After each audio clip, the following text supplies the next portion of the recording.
Assalamu alaikum dear students, welcome back to my channel NPS Official. I hope you all are fine and doing well in your homes. Students, in our last video we have completed our chapter number 3, which was flowers and seeds. Today we will start our chapter number 4, environmental pollution. सबसे पहले आपने अपने topic chapter का जो name है उसको अच्छे से समझना है। एनवायरमेंटल पोल्यूशन, एनवायरमेंटल निकला है एनवायरनमेंट से यानी माहौल, हमारे इर्द गिर्द के माहौल, इर्द गिर्द की चीज़ें, ठीक है, उनमें क्या जो कुछ आएगा वो इन्वायरमेंट में इंक्लूड होगा। नेक्स्ट इज पोल्यूशन यानी आलूदगी। अब इन दोनों को इकट्ठा करके पढ़ें, एनवायरमेंटल पोल्यूशन तो हमारे माहौल में मौजूद आलूदगी, ठीक है। सबसे पहले आपको मैं बता दूं कि ये 4 तरह की हमारे माहौल में आलूदगी है। Number 1 is noise pollution, number 2 land pollution, number 3 water pollution, ठीक है। Number 4 air pollution. We will study these all type of pollution one by one and I will hope that कि आपको सब कुछ अच्छे से समझ आ जाएगा कि हमारे एनवायरनमेंट में क्या क्या किस तरह की आलूदगी है, ठीक है, और हम इसको किस तरह ओवरकम कर सकते हैं। हम इस चैप्टर में ये सारी डिटेल्स पढ़ेंगे एंड मेरी पूरी उम्मीद होगी कि मैं आपको अच्छे तरीके से समझाऊँ और आपको अच्छे से समझ आ जाए। लेकिन उसके बावजूद भी अगर आपको कोई पॉइंट मिस हो जाता है, समझ नहीं आती, तो आप मुझसे कमेंट्स बॉक्स में पूछ सकते हैं। सबसे पहले पेज नंबर 42, सबसे पहले उन्होंने एनवायरनमेंट को डिफ़ाइन किया हुआ है कि एनवायरनमेंट कहते हैं किसको है आखिर। The particular place where an organism lives is called environment, यानी वो ख़ास जगह, वो जगह जहाँ पे इंसान या ऑर्गेनिज्म कोई रह रहा है वो इसके एनवायरनमेंट है, और उसके इर्द गिर्द मौजूद सारी चीज़ें उसमें इंक्लूड होती हैं। The environment means the plants, animals, humans, sunlight, water, air which are present around us, यानी हमारे इर्द गिर्द मौजूद हर चीज़, फल फूल पौधे, इंसान, जानवर, सूरज, हवा, पानी, सारा कुछ जो है ये एनवायरनमेंट में इंक्लूड होता है। The plants and animals are the living components of the environment. अब 2 तरह के कंपोनेंट्स होते हैं एनवायरनमेंट में, जानदार चीज़ें भी हैं और बेजान चीज़ें भी हैं। तो लिविंग हम उनको कहेंगे जो जानदार चीज़ें होंगी, जैसे कि उन्होंने कहा कि प्लांट्स, एनिमल्स, ह्यूमन्स होंगे, वो लिविंग कंपोनेंट्स होंगे ना। और नॉन लिविंग कौन से होंगे, जैसे सनलाइट है, सॉइल है, मिट्टी, वाटर, पानी एंड एयर, हवा are the non living components of the environment, ठीक है। सबसे पहले आपके पास एनवायरनमेंट की डेफिनेशन आ गई, देन आपके पास 2 कंपोनेंट्स आ गए एनवायरनमेंट के, living component, non living components. तो आपको पता होना चाहिए कि लिविंग में क्या आता है, प्लांट एंड एनिमल्स, और नॉन लिविंग में क्या आता है, sunlight, soil, water and air. सबसे पहले जो हम स्टार्ट करने लगे आज का टॉपिक वो है environmental pollution and its types.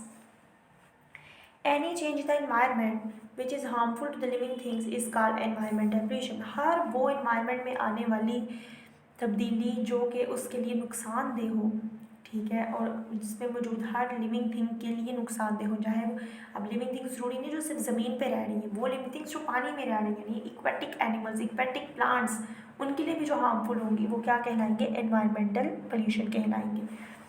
The substances which cause pollution, अब वो चीज़ें जो कि पोल्यूशन काज करती हैं उनको हम क्या कहते हैं, पोल्यूटेंट्स कहते हैं, ठीक है। हर वो चीज़ जो इन्वायरमेंट में नुकसानदेह बन रही है उसको हम क्या कहेंगे, पोल्यूटेंट्स कहेंगे।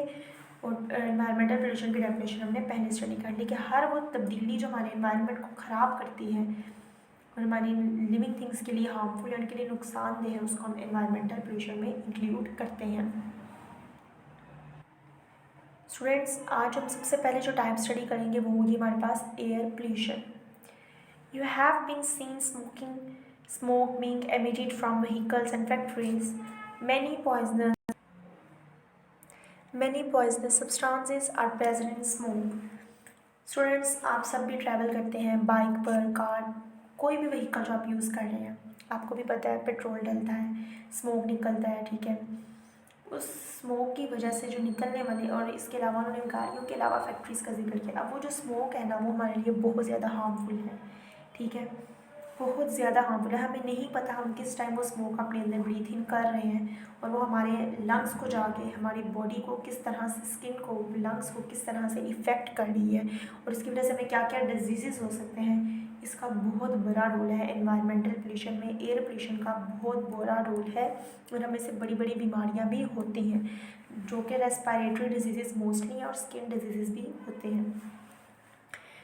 स्मोक क्या करती है, पोल्यूट करती है एयर को। स्मोक का क्या कर देगी, इन्वायरमेंट को ख़राब कर देगी, पोल्यूटेड कर देगी। The burning of the fuels in the kiln and home produces carbon dioxide gas which pollutes the air. सबसे पहले हमने बात की व्हीकल से निकलने वाला स्मोक, फिर हमने बात की फैक्ट्रीज से निकलने वाला स्मोक, और अब हम जो बात करेंगे वो क्या होगा, जिसकी बात कर रहे हैं, जो घर में खाना बनता है, जब उसमें बर्निंग ऑफ फ्यूल, जब उसमें हम गैस यूज़ करते हैं, ठीक है, किन यूज़ करते हैं, उसके अंदर से भी जो कार्बन डाइऑक्साइड प्रोड्यूस हो रही है वो भी हमारे लिए हार्मफुल है, जो कि हमारे एनवायरनमेंट को पोल्यूटेड कर रही है। The fire in the forest also causes air pollution. Can you tell any other reason of the air pollution. इसके अलावा जो आग जलाई जाती है जंगलात में, उसकी वजह से भी बहुत ज़्यादा एयर पोल्यूशन होती है, ठीक है। अगर आप कहीं पे वैसे ही रोड पे ट्रैवल कर रहे हो, साथ में फॉरेस्ट और वहाँ पे आग लगी हुई है, वो आग चाहे जितनी मर्जी दूर हो, लेकिन उसके जो स्मोक है वो इस सारे एनवायरनमेंट में फैल चुकी होती है, तो वो आपके लिए भी हार्मफुल है। Next one is water pollution. Water pollution in our everyday life, have we ever thought how the water is being polluted? हम अपनी ज़िंदगी में पानी इस्तेमाल करते हैं, पीते हैं, बर्तन धोते हैं, कपड़े धोते हैं, ठीक है, वाटर को स्टोर करते हैं। हमने कभी सोचा है कि पानी भी गंदा हो सकता है? एक वो चीज़ जो हमारे ज़िंदा रहने के लिए ज़रूरी है, क्या वो भी गंदी हो सकती है? बिल्कुल हो सकती है। The sewage wastes of factories, insecticides and fertilisers etcetera are polluting the water. जो सीवेज है, नालियों का पानी, वेस्ट्स ऑफ फैक्ट्री से जो निकलता है गंदा मादा, इंसेक्टिसाइड्स जो है छोटे कीड़े मकोड़े, एंड फर्टिलाइजर्स जो है, जो खाद्य जो हैं, वो हमारे एनवायरनमेंट को क्या करनी है, पोल्यूट करनी है, और वाटर को भी क्या करनी है, पोल्यूट करनी है। The oil leakages from the oil tankers. जो आप रोड पे जाते हुए अक्सर देखते हैं, एक बड़ी सी गाड़ी होती है जिसमें ऑयल टैंकर्स के अंदर ऑयल लेकर जा रहे होते हैं, वहाँ से ऑयल अगर लीक कर जाता है, and petroleum refineries are also polluting the water. उसकी वजह से भी क्या होता है, वाटर पोल्यूट हो रहा है। और आपको पता है पोल्यूटेड वाटर हमारी हेल्थ के लिए इतना ज़्यादा हार्मफुल है, इतना ज़्यादा हार्मफुल है कि हम सोच भी नहीं सकते, और इसकी वजह से हमें इतने ज़्यादा डिजीज़ होते हैं। गंदा पानी पी लेना, ऐसा पानी पीना जो हमारे लिए अच्छा नहीं है, वो भी हमारे लिए बहुत हार्मफुल होता है, जिससे बहुत ज़्यादा डिजीज़ होते हैं। इसलिए हमें चाहिए कि हम साफ़ पानी पिए, फ़िल्टर वाला पानी पिए, क्योंकि ऐसा पानी भी जो फ़िल्टर हो चुका हो, ठीक है। हुकूमत पाकिस्तान ने कितने ज़्यादा फ़िल्ट्रेशन इस तरह प्लांट लगाए हुए हैं, जहाँ से लोग हम पानी अपने टैंक्स जो होते हैं वो फिल करके लाते हैं, उसी पानी को यूज़ करते हैं। अगर आप घर पर हैं तो आप वाटर को बॉयल करके पी सकते हैं, ठीक है।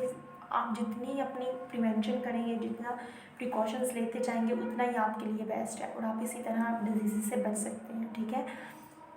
तो एनवायरनमेंट में मौजूद चीज़ों को देखा करें, ऑब्ज़र्व किया करें, और ये भी सोचा करें कि इनसे हमें क्या क्या बीमारियाँ हो सकती हैं, और इन बीमारियों से किस तरह खुद को प्रिवेंट किया जा सकता है। I hope so students, air pollution और वाटर पोल्यूशन की आपको समझ आ गई होगी, और ख़ुद को किस तरह इसे प्रिजर्व रखना है, किस तरह खुद को कंजर्व रखना है, ये आपको भी समझ आ चुका होगा। इसके अलावा भी अगर आपने कुछ पूछना हो तो आप मुझसे कमेंट्स में पूछ सकते हैं। So in our next video we will start land pollution. Till then take care, अल्लाह हाफिज़।